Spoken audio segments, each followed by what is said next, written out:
Bonjour à toi, Arturito l'étincelle. Alors comme ça, tu penses qu'il peut exister un truc pour être plus intelligent? Ben oui, ça a l'air d'être un attrape-couillon, je sais. Pourtant c'est bien le cas, et tu as bien fait de cliquer sur cette vidéo. Tu vas voir qu'on ne se fout pas de toi ici. D'ailleurs, si tu estimes que c'est mauvais après avoir été au bout, ben lâche-toi en commentaire. Bon, si tu estimes que c'était intéressant, sens-toi libre de le dire aussi, voire de t'abonner, et rejoins-toi aussi le rang des étincelles.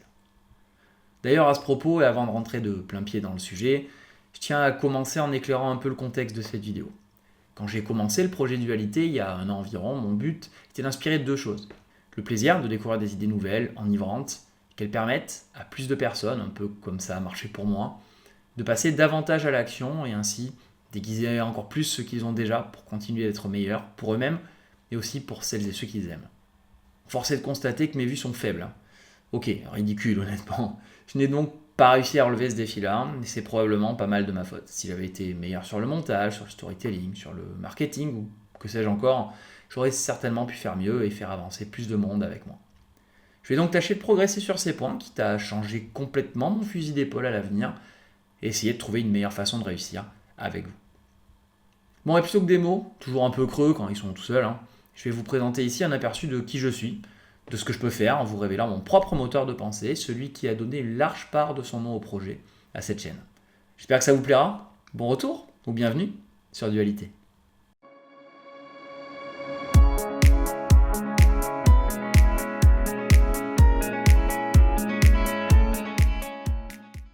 Avant quoi que ce soit, et si tu as n'importe quoi de mieux à faire là maintenant que de regarder une vidéo sur YouTube, va le faire.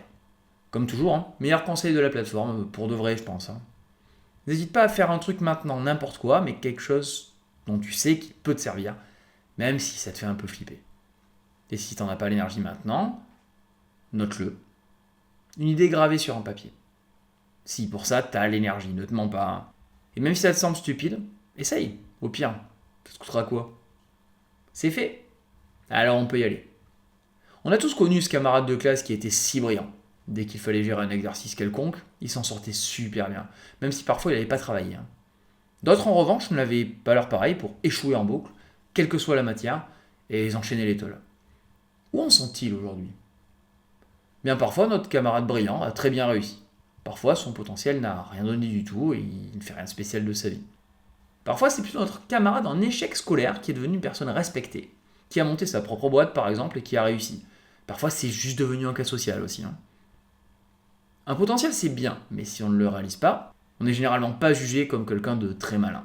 Sauf par ceux qui nous mentent pour nous préserver bien sûr. Vous savez, pour notre bien, bien sûr. Et je voulais vous faire un avis là-dessus. J'en ai un, je le dirai pas, mais j'en ai un. En fait, peu importe la taille du verre qu'on t'a donné, si tu ne le remplis pas assez, à la fin, tu auras soif. Bon, là, je sais pas vraiment où je m'embarque avec celle-là, on va plutôt revenir au cœur du sujet. On sent bien avec ces quelques exemples que l'intelligence, c'est pas que cette intelligence, disons, scolaire. Mais on sent aussi qu'il y a des potentiels de départ plus propices que d'autres. On va voir ensemble s'il est possible d'être vraiment plus intelligent. J'ai ma réponse, et pour moi, c'est oui. Bon, maintenant, il va falloir que je l'explique un peu. Peut-être même que je te la donne, car oui, je vais pas te la vendre moi. Détends-toi, enfile tes chaussons, tu vas kiffer. Beaucoup de gens pensent qu'écouter son instinct quand il s'agit de décider est une bonne idée. La première impression est toujours la bonne, n'est-ce pas? On aurait dû l'écouter. Ben, je pense pour ma part que c'est rarement le cas. La vérité, c'est que pour devenir vraiment plus intelligent, et pas seulement dans les idées, dans le concret, dans le dur de la vraie vie véritable, il faut apprendre à penser contre soi-même, contre ses instincts premiers. Il faut penser contre son cerveau. Ce n'est qu'après cet effort qu'on voit si on avait raison ou pas du tout. La plupart des gens ont une impression, quelque chose qui s'inspire à eux sans qu'ils sachent vraiment pourquoi. Et secondairement, ils vont tout faire pour la justifier, ils vont chercher à avoir eu raison. Quelques personnes ont un comportement différent. Ils ont une inspiration, une sensation sur quelqu'un ou quelque chose, et ils vont chercher à la mettre à l'épreuve, à en éprouver la robustesse. Et si elle ne tient pas, ils changeront leur fusil d'épaule. Ils sauront se remettre en question pour de bonnes raisons. Bon, la plupart du temps, en vérité, ils seront comme tout le monde. Pas quand ça compte vraiment, pas quand c'est réellement important. Là, ils feront ce qu'il faut. Franchement, je pourrais presque arrêter la vidéo là. Chercher à avoir raison, c'est l'eau du commun. Mais ouvrir la boîte de Pandore, cette boîte qui nous met si mal à l'aise car elle contient peut-être la preuve de notre erreur, de notre bêtise parfois. Chercher à avoir tort, c'est là un réel signe d'intelligence. L'intelligence serait une forme de courage finalement? On va voir. La bonne nouvelle, c'est que ça peut s'apprendre.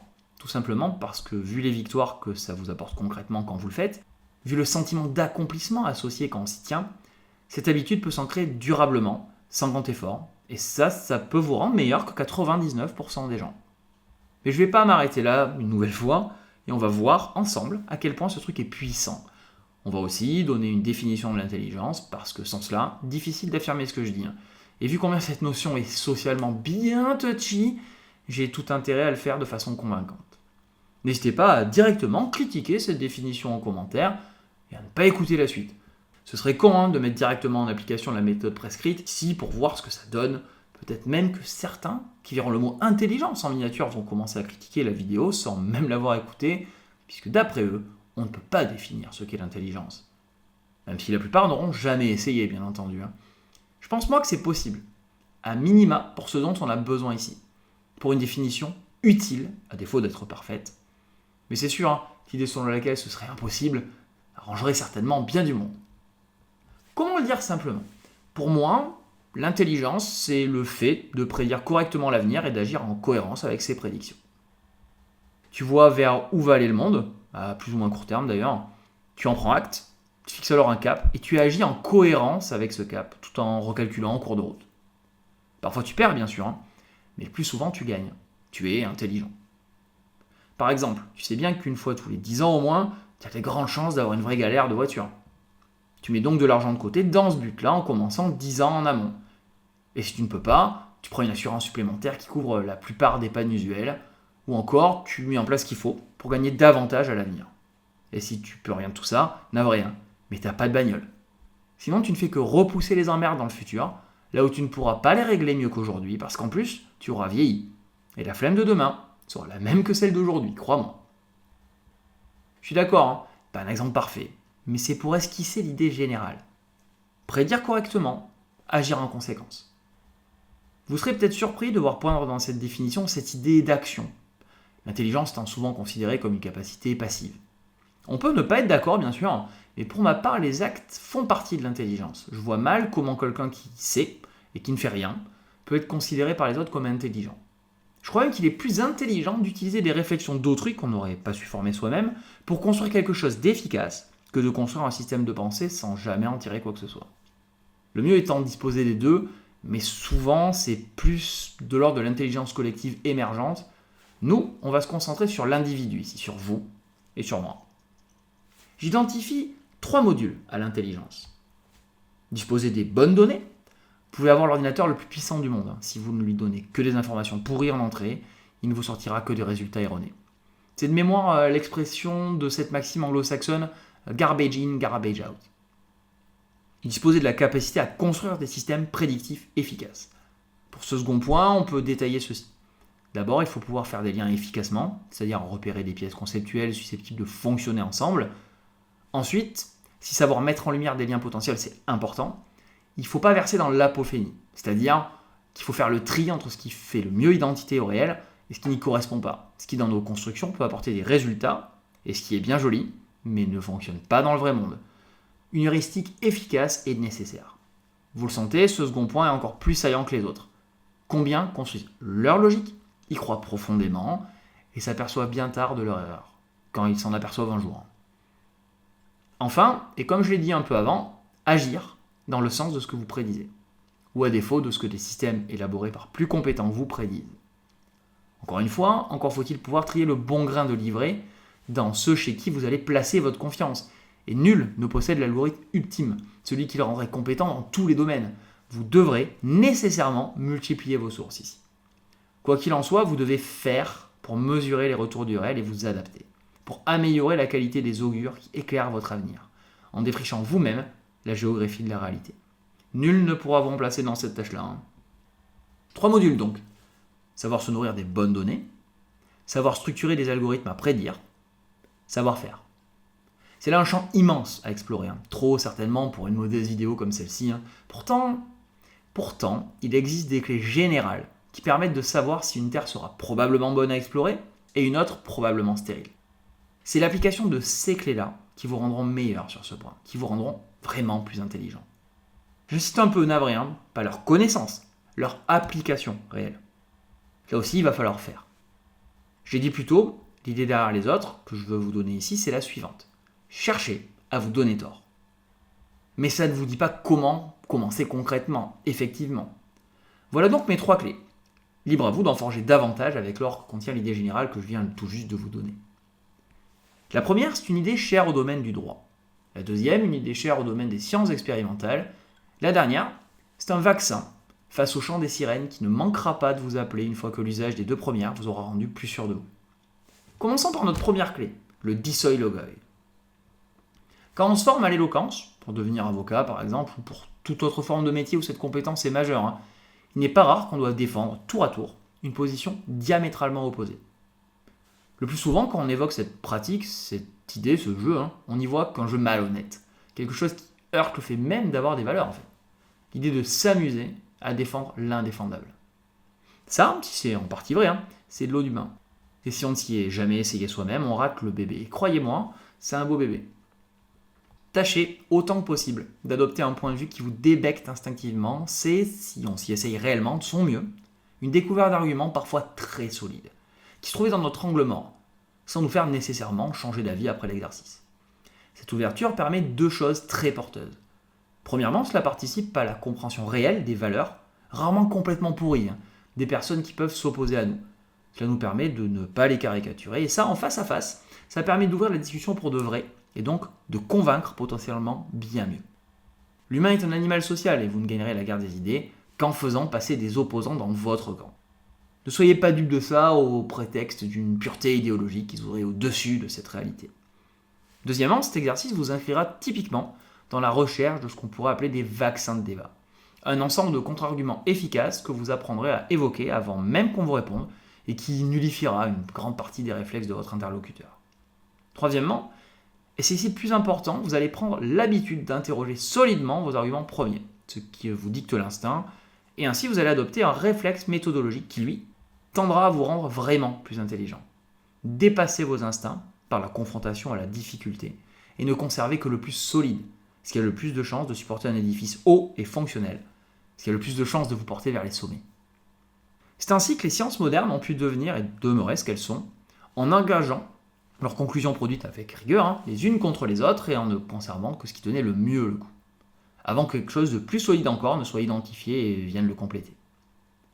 Mais il serait faux de dire que c'était que grâce à cela. Il y a d'autres raisons, la mathématisation induite par la récurrence des mesures, qui aura éliminé de nombreux biais et ouvert des portes logiques intouchables sans cela, en est une. Le réflexe à adopter pour identifier les données les plus pertinentes et qui constituera notre méthode numéro 2 pour penser contre son cerveau en est une autre. C'est de ça dont nous allons parler à présent. Notre deuxième clé d'or, identifier et comparer avec l'hypothèse 0. Au moment où j'écris ces lignes, un débat fait rage en société. Aya Nakamura doit chanter pour l'ouverture des JO 2024 et elle ne semble pas remporter l'adhésion de la majorité. Peu importe ici que ceci soit vrai ou non. Certains affirment que c'est du fait de sa couleur de peau, pas de son talent, qu'elle serait décriée. Du racisme déguisé en somme. Comment pourrait-on savoir ?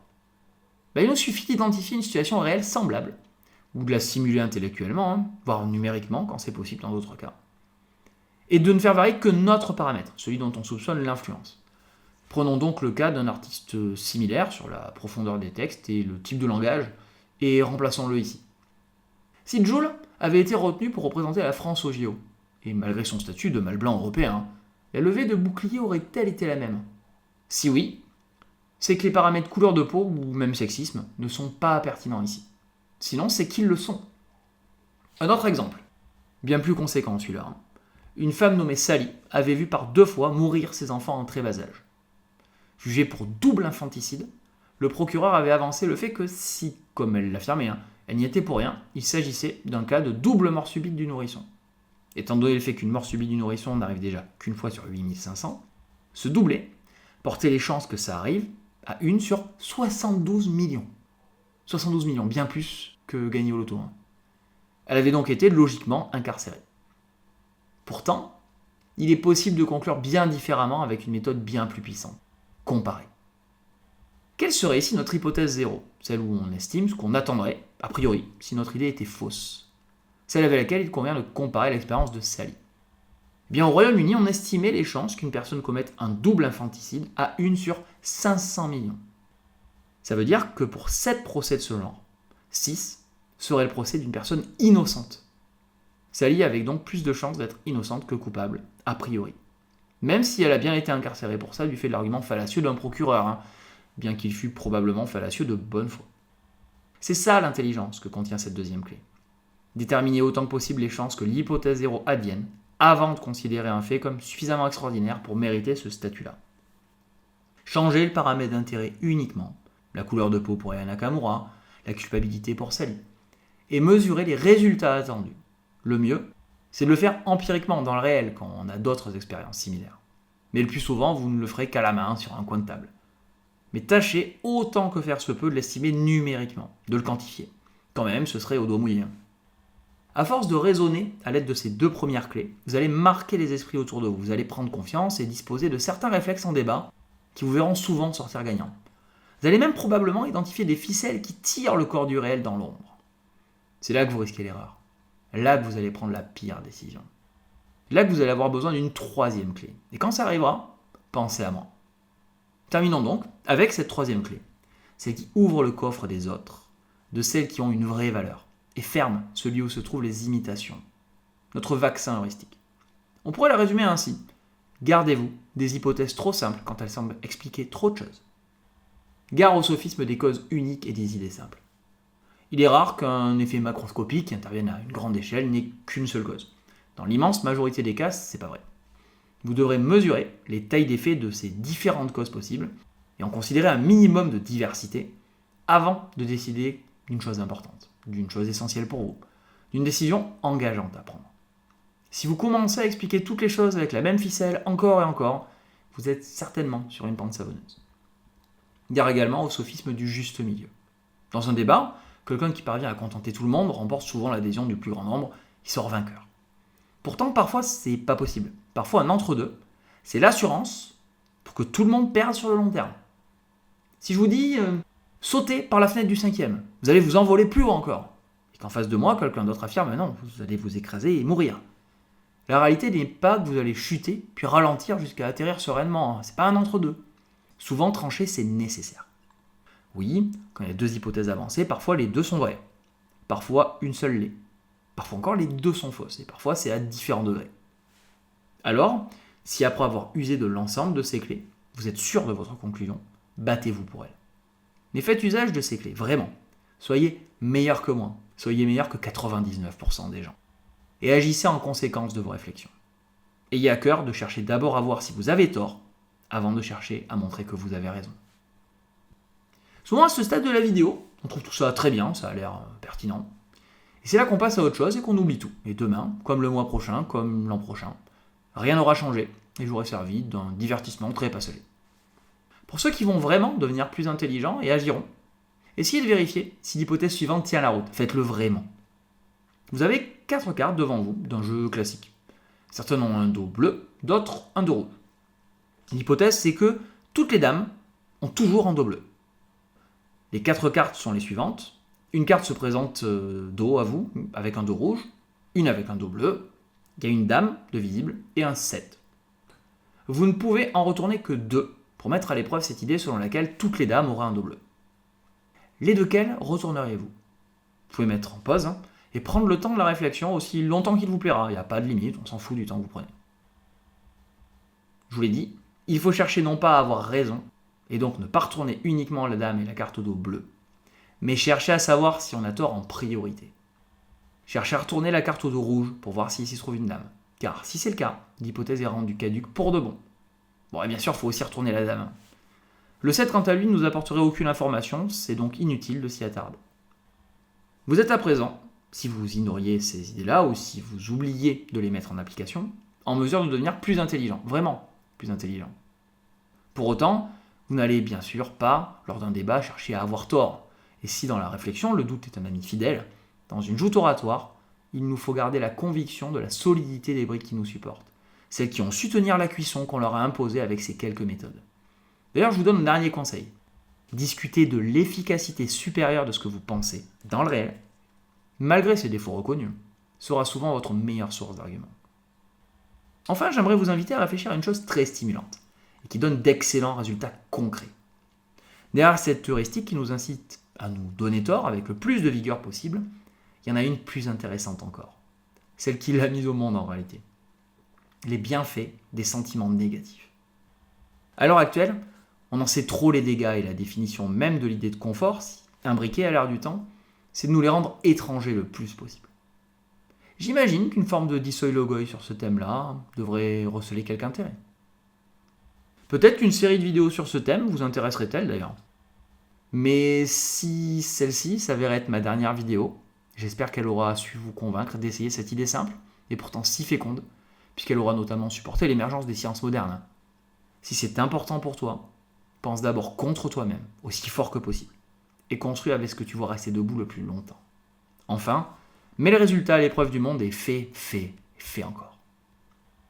Cette vidéo est terminée, partagez, semez des braises. Abonnement, la cloche, tout ça, vous connaissez les bails pour aider une chaîne. N'oubliez pas d'entretenir votre feu, et en attendant la prochaine fois, je vous dis à très bientôt sur Dualité.